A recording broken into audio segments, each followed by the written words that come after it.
Muy buenos días, queridos hermanos. Los saludo en la gracia del Señor Jesús. En esta oportunidad vamos a estar tratando un tema muy importante acerca de cómo restaurar la imagen de Dios. Cómo restaurar la imagen de Dios. El mismo Señor Jesús, cuando comenzó su ministerio, era como de 30 años, hijo, según se creía, de José, hijo de Elí, hijo de Matat, hijo de Leví, hijo de Melqui, hijo de Jana. Así sucesivamente viene la genealogía del Señor, que llega desde, pasando las generaciones, toda la genealogía, llegamos a hijo de Matusalén, que Matusalén fue hijo de Enoc, y Enoc fue hijo de Jared, y este Jared fue hijo de Mahalalel. Mahalalel fue hijo de Cainán. Cainán fue hijo de Enos. Enos fue hijo de Set. Y Set fue hijo de Adán. Y Adán fue hijo de Dios. De esa descendencia, según Lucas capítulo 3, dice que viene Cristo. ¿Ya? Restaurando la imagen de Dios. Restaurando la imagen de Dios. Entonces acá vemos que Cristo vino a restaurar la imagen de Dios. Cristo vino a restaurar la imagen de Dios. También está en el libro de Mateo, la genealogía de nuestro Señor Jesucristo. Mateo dice, el libro de la genealogía de Jesucristo, hijo de David, hijo de Abraham. Abraham engendró a Isaac, Isaac engendró a Jacob, Jacob engendró a Judá y a sus hermanos, Judá engendró a Tamar, Tamar engendró a Fares y Fares a Sara. Así encontramos toda la generación de Jesucristo. Dice que Eliud engendró a Eleazar, Eleazar engendró a Matán, Matán engendró a Jacob, Jacob engendró a José, marido de María, de la cual nació Jesús, llamado el Cristo. De manera que todas las generaciones desde Abraham hasta David son 14 generaciones. Desde David hasta la deportación de Babilonia son 14 generaciones. Y de la deportación de Babilonia hasta Cristo son 14 generaciones. Entonces ahí tenemos 14 generaciones hasta David desde Abraham. 14 generaciones desde David hasta Jesucristo nos hacen un total de 46. Este número 46 es un número de la restauración, de la imagen del Señor. Eso también lo encontramos en el libro de Juan. Fíjese, en el libro de Juan dice así, ve. Respondiendo Jesús les dijo, destruir este templo y en 3 días lo restauraré, lo levantaré. Dijeron luego los judíos, en 46 años fue edificado este templo, y tú en 3 días lo levantarás. Mas él hablaba del templo de su cuerpo. Entonces el número de la restauración dice en Juan 2:20. Este número 220 también indica una restauración, ¿ya? Entonces Juan 2:20 dice que el templo fue restaurado en 46 años. En 46 años. Entonces, vamos a ver cómo es que Jesucristo es la imagen de Dios. Jesucristo es la imagen de Dios, ¿no? Entonces es por eso que había esa divergencia, ¿no? Entonces, ya hemos leído Lucas 3, Mateo capítulo 1, que Cristo es el Hijo de Dios y también Cristo es el Hijo del hombre,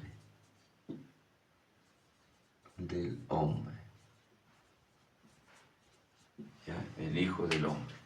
Vamos a repetir esta lectura. Fíjese que Cristo es Hijo de Dios, ¿ve? Eso es lo que dice la Escritura, ¿no?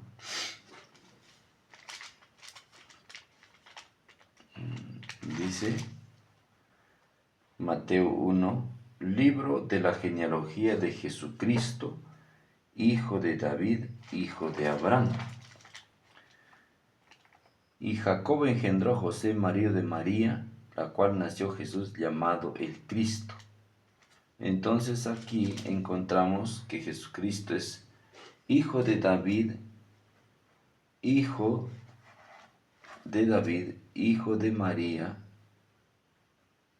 que es esposo de José, es el hijo de María llamado el Cristo, hijo de Abraham, hijo de David. Ahora, ¿qué es lo que dice Lucas? Lucas dice así: Jesús mismo, al comenzar su ministerio, era como de 30 años, hijo según se creía de José, hijo de Elí, hijo de Enos, hijo de Set, hijo de Adán, hijo de Dios. Entonces Jesús es hijo de Adán, que era hijo de Dios, ¿ya? Por eso dice Jesús que Él es el Hijo de Dios, ¿no? Él es el Hijo de Dios, ¿ya? Hijo de Dios. Vamos a ver eso, ¿ya?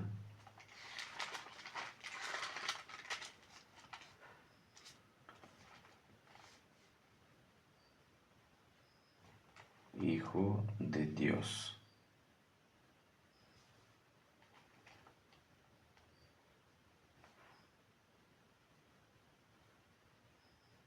Cuando Pilato le interroga, ¿no? Dice, entonces Pilato le preguntó diciendo, en Lucas 23, le preguntó diciendo, ¿eres tú rey de los judíos? Y respondiéndole, él le dijo, tú lo dices que eres rey de los judíos, tú me dices que soy rey de los judíos, ¿no? Entonces, eso es lo que le contesta, tú dices que soy rey de los judíos.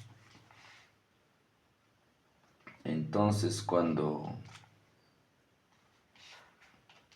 le crucificaron, diciendo, cuando le crucificaron,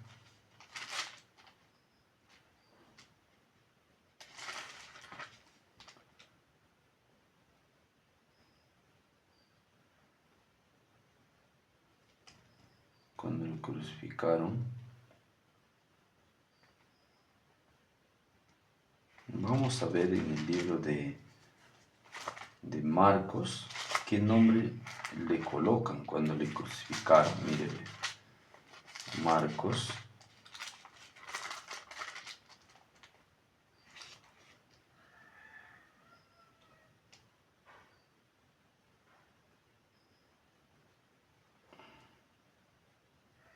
Dice Marcos capítulo 15, 25, era la hora tercera cuando le crucificaron y el título escrito de su causa era el Rey de los Judíos. Rey de los Judíos. Eso nomás dice Marcos, ¿no? Vamos a ver qué es lo que dice Mateo. ¿Qué es lo que dice Mateo? ¿Qué cosa pusieron como el título? Marcos dice que lo pusieron como el Rey de los Judíos. Jesucristo, Rey de los Judíos, ¿no? A ver, ¿qué dice Mateo? Vamos a ver, Lucas también dice Rey de los Judíos. ¿Ya? Entonces,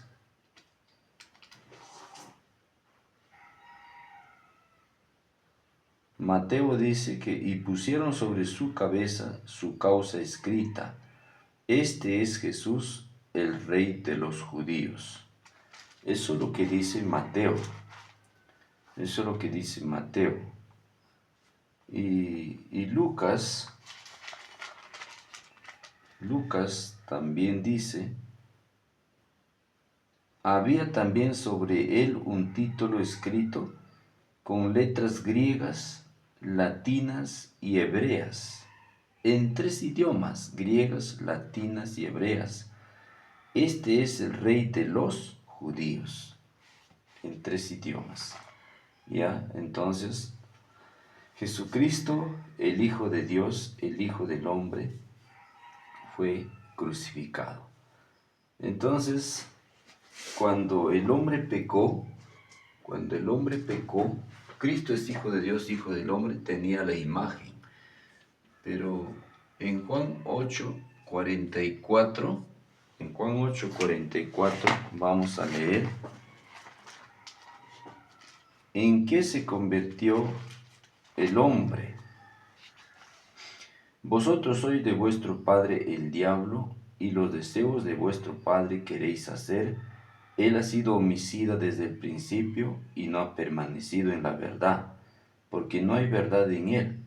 Cuando habla mentira, de lo suyo habla, porque es un mentiroso y padre de mentira. Entonces el ser humano, cuando desobedeció, se convirtió en hijo del diablo. Hijo del diablo. ¿Ya? El diablo, el hombre. El hombre se convirtió en hijo del diablo. Entonces vamos a ver, en hijo del diablo se convirtió. Fíjese en este libro qué es lo que dice, ve. En este libro que es Fe y Obras, dice así. Fe y Obras también lo respalda, lo que estamos diciendo, ¿no? Dice así, ve.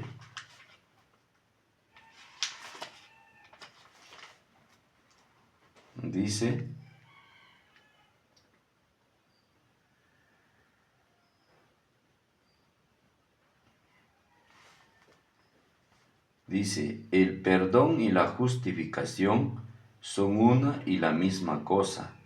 Mediante la fe, el creyente pasa de la posición de un rebelde hijo del pecado y de Satanás a la posición de un leal súbdito de Jesucristo, no en virtud o una bondad inherente, sino porque Cristo lo recibe como hijo suyo por adopción. Entonces dice que nosotros somos Fe y Obras 107, dice, antes de tener a Jesucristo, nosotros somos súbditos leales de hijos de Satanás, hijos del diablo, hijos de Satanás. Hijo de diablo, de Satanás. Antes de conocer a Cristo, hijo del diablo, hijo de Satanás, ¿ya? Entonces, también en camino a Cristo, página 15 o 12, como esté en su página.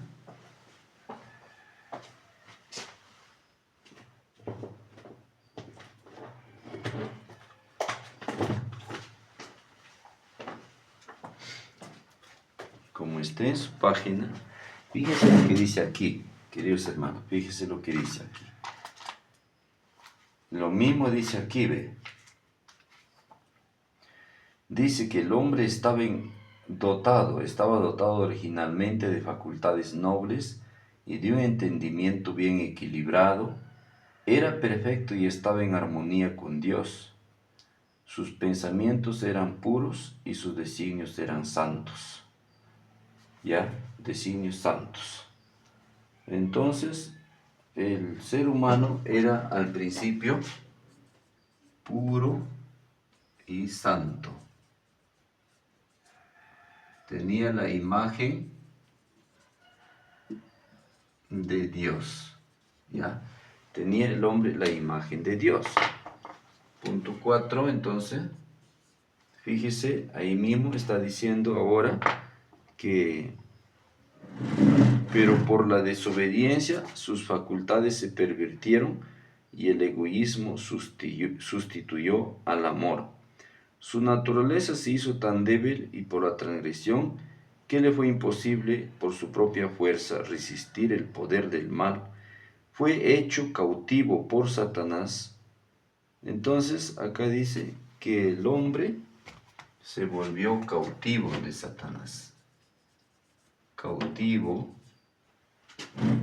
preso o hijo de Satanás.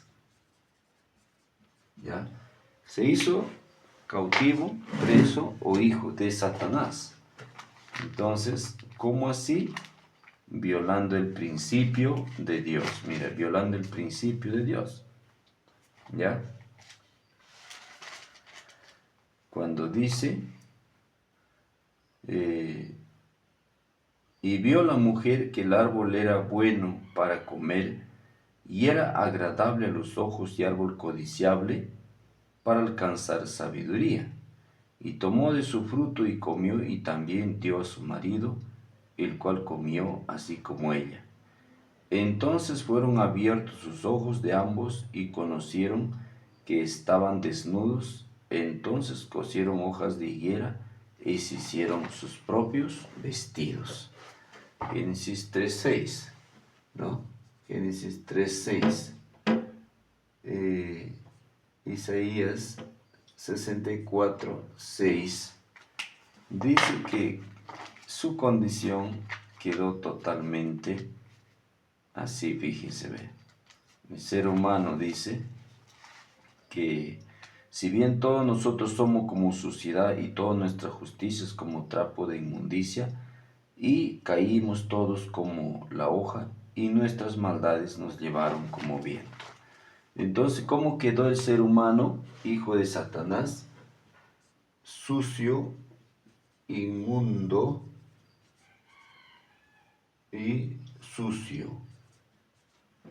Sucio, inmundo. Así quedó el ser humano. Entonces, amistado con el enemigo. Amistado con el enemigo. Entonces, amistado con el enemigo. Y en Apocalipsis 3, del 15 al 20, dice que quedó ciego, desnudo, pobre, miserable. ¿Ya? Pobre, miserable, ciego y desnudo. Lo leemos, mire, ve, lo leemos. Así quedó el ser humano, pobre, miserable, ciego y desnudo. ¿Ya? Fíjese lo que dice, ve.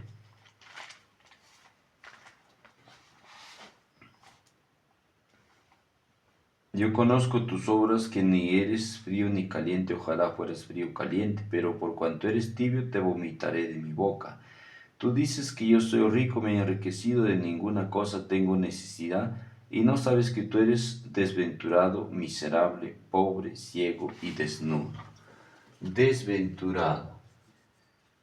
desventurado. Ya, desventurado, pobre, ciego, miserable y desnudo. Esa fue su condición en lo que quedó. Entonces, así quedó el ser humano. También ha quedado un ser humano en Juan 2 o 5, 5, perdón, 5,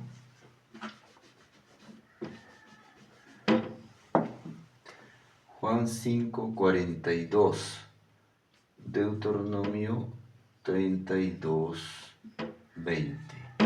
Dice el ser humano quedó en esas condiciones. Fíjese lo que dice Juan. El apóstol registró las palabras del Señor Jesucristo exactamente. Dice así, ve. Gloria de los hombres yo no recibo, mas yo les conozco que no tienen amor de Dios en vosotros. Entonces el ser humano se quedó sin amor, ¿no? Sin amor, ¿ya? Sin el amor de Dios, aunque dice que tiene amor filial, amor maternal, lo que dicen, eso no cuenta acá, eso no cuenta. Lo que cuenta es si el ser humano tiene o no tiene amor, no tiene. Ahí dice que el ser humano naturalmente no tiene amor. Fíjese, Deuteronomio 32 dice, Dios o Él es la roca cuya obra es perfecta porque sus caminos son rectitud. Dios de verdad sin ninguna iniquidad. Él es justo y recto. La corrupción no es suya, de sus hijos es la mancha. Generación torcida y perversa. Así pagáis a Jehová, pueblo loco, ignorante. ¿No es Él tu Padre que te creó y te hizo y te estableció? Entonces, ¿cómo ha quedado el ser humano? Loco, ignorante. Versículo 20, veamos. Y dijo, esconderé de ellos mi rostro, veré cuál será su fin, porque son una generación perversa, hijos sin fe. Entonces, el ser humano se ha quedado sin amor, sin fe. Sin amor, sin fe, sin misericordia, ¿no? Sin amor, sin fe y sin misericordia. Fíjese lo que va a decir este libro aquí.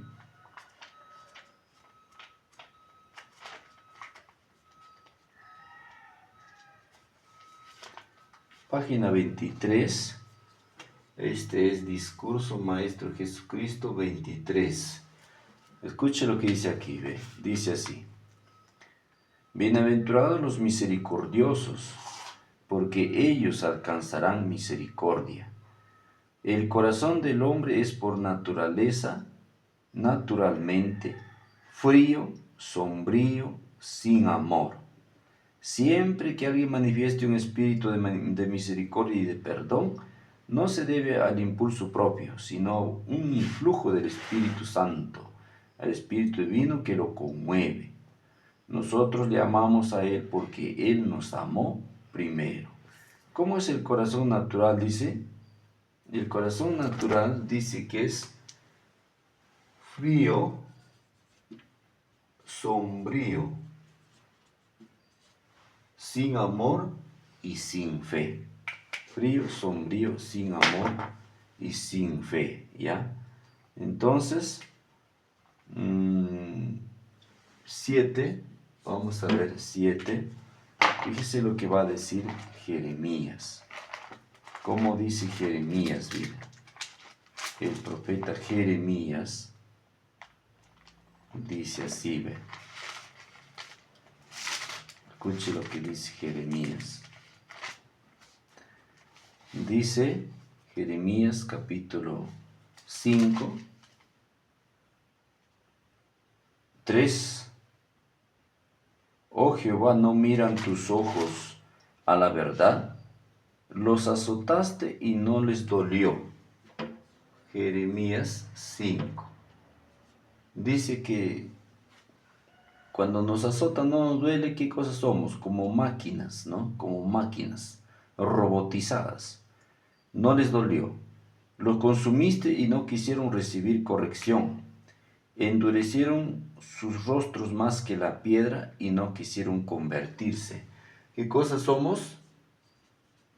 Cara de piedra. ¿Ya? Cara de piedra es lo que somos. Cara de piedra. Rostros de piedra, sin sentimientos, sin sensibilidad. Insensibles. Somos cara de piedra. Insensibles. ¿Ya? Insensibles, cara de piedra. Es lo que somos. Dice, porque yo ciertamente dije que estos son pobres, han enloquecido, pues no conocen el camino de Jehová, el juicio de Dios. O sea, ¿qué cosas somos? Locos, pobres, pobres, miserables, caras de piedra, es lo que somos. Mire lo que dice. Oíd ahora, este pueblo es necio, sin corazón, que tiene ojos no ve y que tiene oídos y no oye.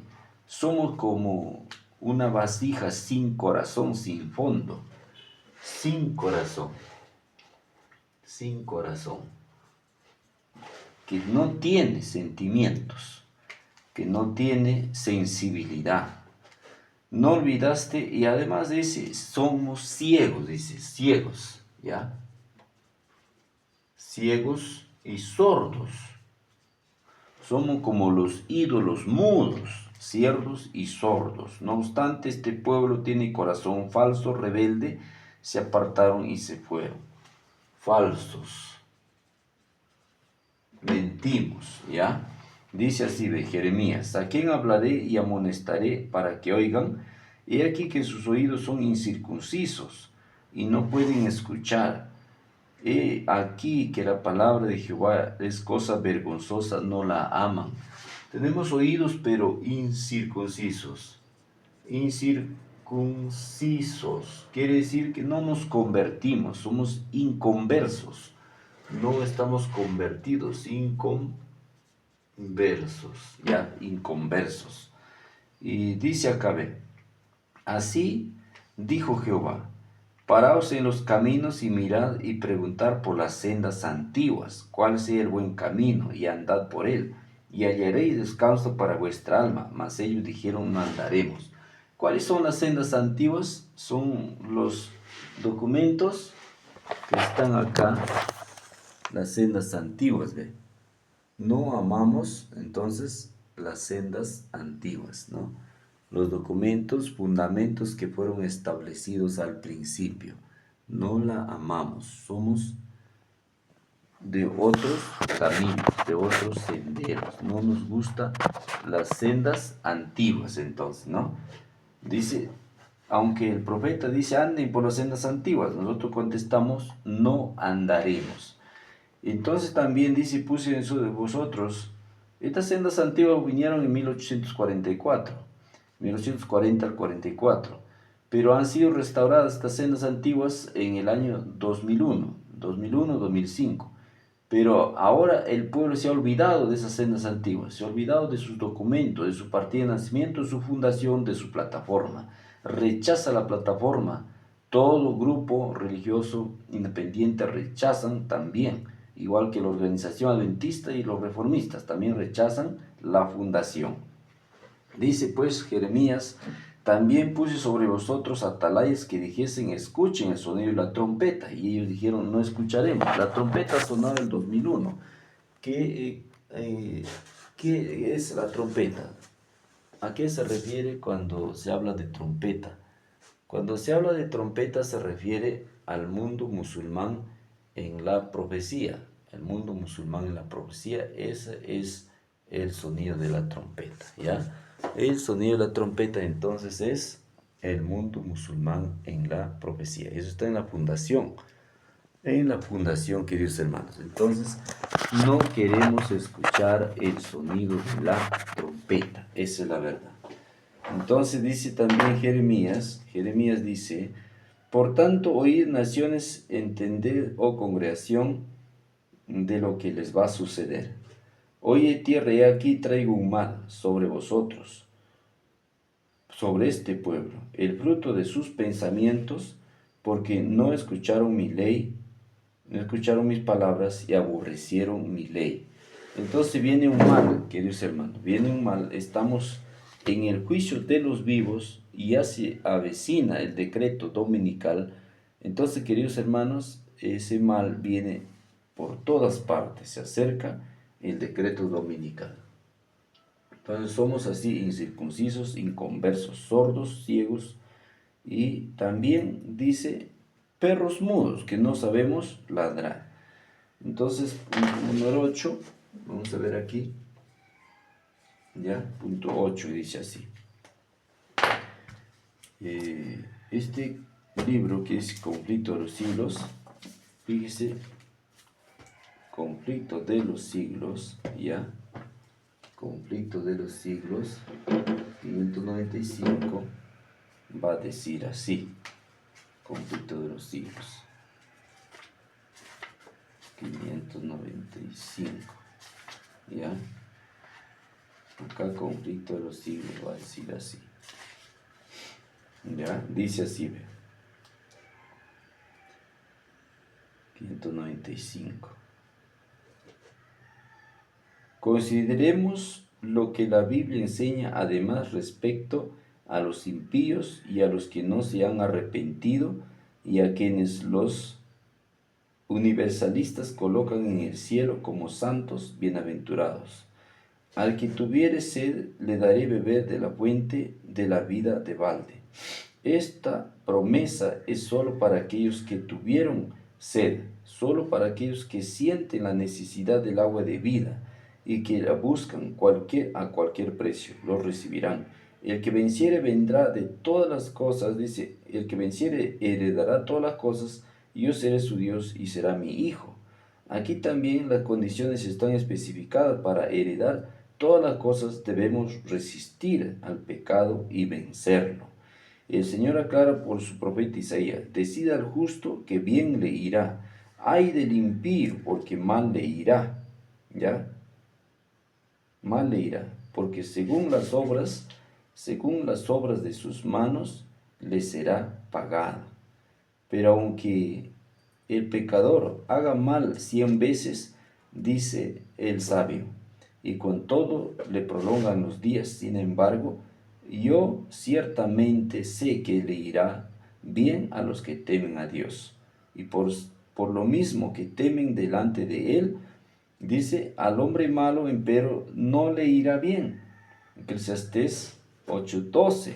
Y Pablo declara que el pecador se atesora ira para el día de la ira, de la manifestación del justo juicio de Dios, el cual pagará a cada uno conforme a sus obras. Tribulación y angustia sobre toda persona humana que obra lo malo. Ningún fornicario ni persona impúdica u hombre avaro, el cual también es idolatría, no tendrá herencia alguna en el reino de Cristo y de Dios. Seguid la paz con todos los hombres y la santidad, sin la cual nadie va a ver al Señor. Bienaventurados los que guardan los mandamientos de Dios, para que su potencia sea en el árbol de la vida y entren por las puertas de la grande ciudad. Entonces dice así: Dios no fuerza la voluntad ni el juicio de nadie, no se complace en la obediencia servil. Quien quiere que sus criaturas salidas de sus manos le amen, porque Él es digno de amor. Quiere que le obedezcan, porque aprecian debidamente su sabiduría, su justicia y su bondad. Y todos los que tienen justo concepto de estos atributos le amarán, porque serán atraídos a Él por la admiración de sus cualidades. Entonces Dios no quiere una obediencia servil. Servil, no. Dios no quiere una obediencia servil, sino una obediencia por amor a sus cualidades, a su carácter del Señor, ¿no? Entonces eso es lo que realmente debemos buscar, una obediencia voluntaria al Señor, ¿no? Para restaurar su imagen. Entonces también veamos aquí en el libro de educación, libro La Educación. Vamos a ver. Ya. El libro La Educación.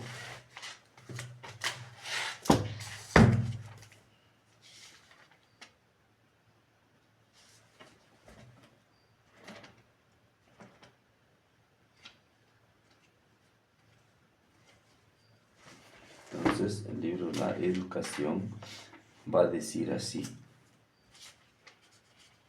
Libro de Educación. Así dice, queridos hermanos, ¿ya? Dice, la educación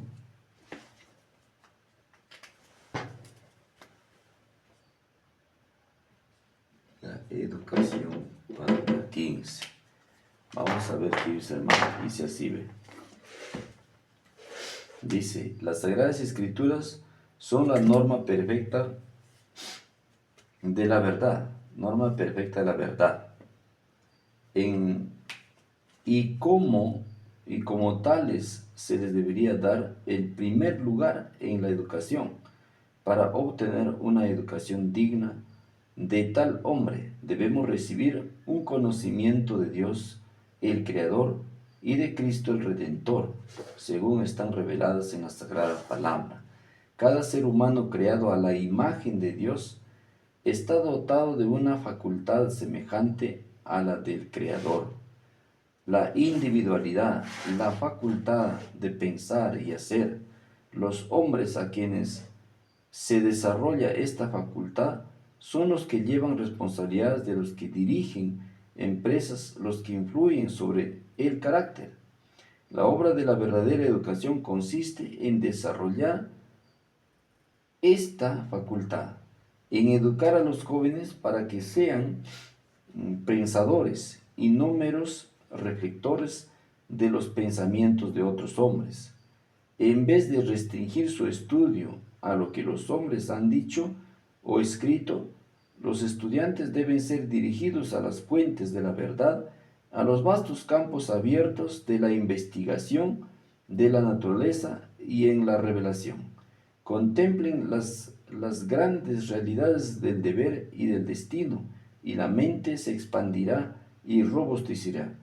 Y en vez de ser debiluchos, educados, las instituciones del saber debieran profundizar o producir hombres fuertes para pensar y obrar, hombres que sean amos y no esclavos de las circunstancias, hombres que posean amplitud de mente y claridad de pensamiento y valor para defender sus convicciones. Semejante educación provee algo más de una disciplina mental, provee algo más que una preparación física, fortalece el carácter y de modo que no se sacrifiquen la verdad y la justicia al deseo egoísta de la ambición mundana. Ese conocimiento fortalece la mente contra el mal.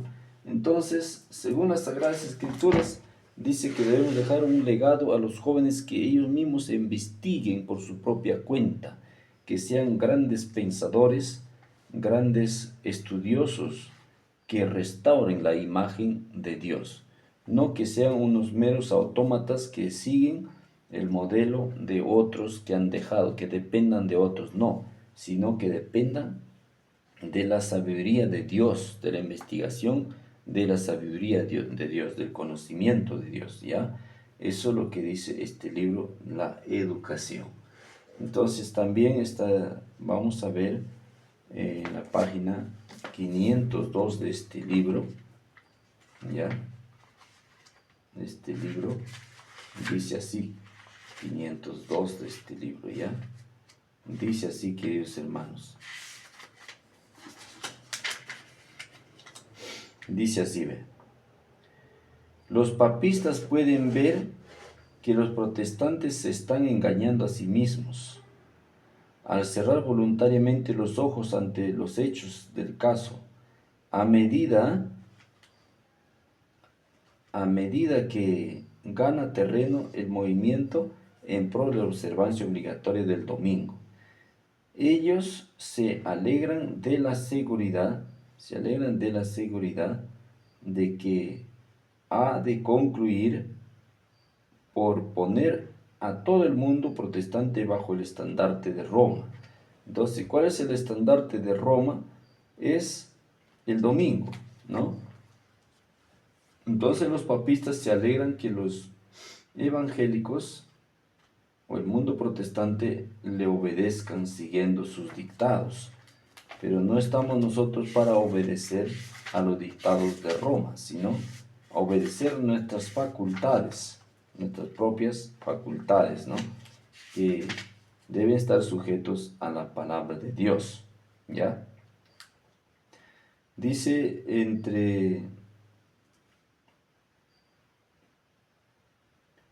entre las vibraciones de la tierra, las llamaradas de los relámpagos y los fragores de los truenos, el Hijo de Dios llama a la vida a los santos dormidos, dirige una mirada a las tumbas de los justos levantados, luego las manos al cielo, que exclama: despertaos, despertaos, despertaos los que dormís en el polvo, y levantaos. Por toda la superficie de la tierra los muertos oirán su voz, ¿ya? De todas las naciones, tribus, lenguas y pueblos.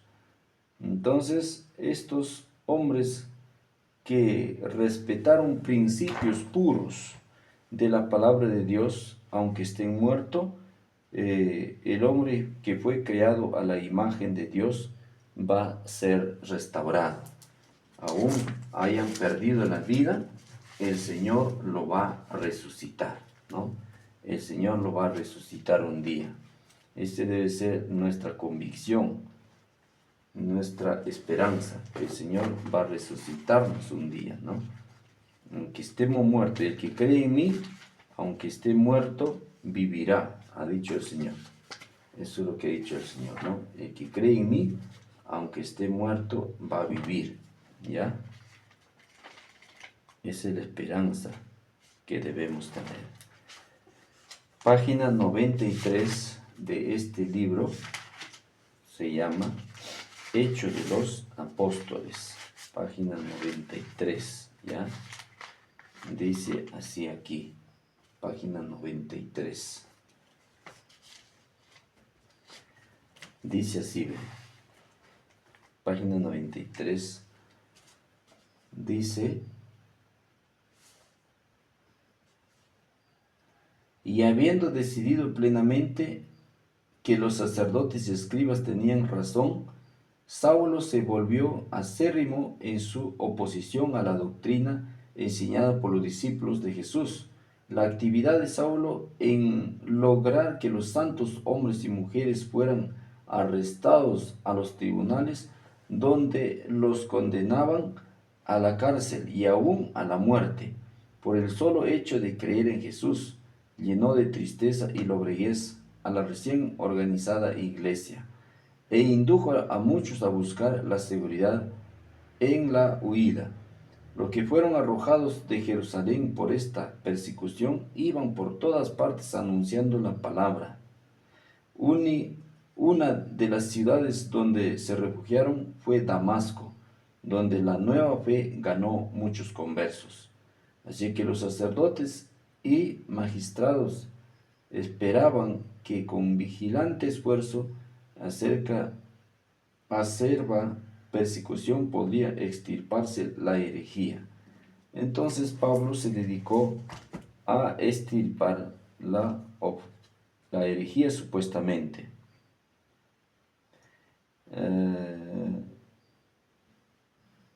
Entonces Pablo, con ese espíritu satánico, perseguía a la iglesia, ¿ve?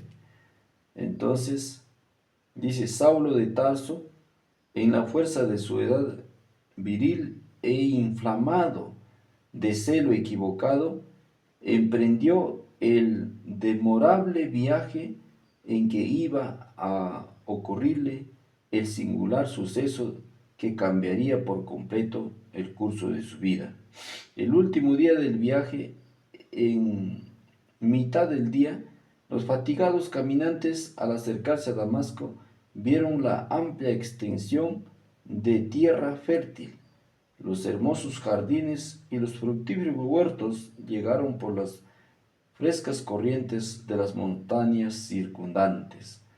Entonces ahí Pablo va a tener que atacar al pueblo de Dios y Cristo salió en defensa del pueblo, en defensa de aquel que estaban restaurando la imagen de Dios. Pablo había caído en las trampas de Satanás, pero ahí, queridos hermanos, fue enfrentado entre la vida y la muerte. Entonces, vamos a hacer una siguiente presentación. Los espero en la siguiente presentación, porque esto es un mensaje maravilloso, queridos hermanos. Los espero entonces en la siguiente presentación.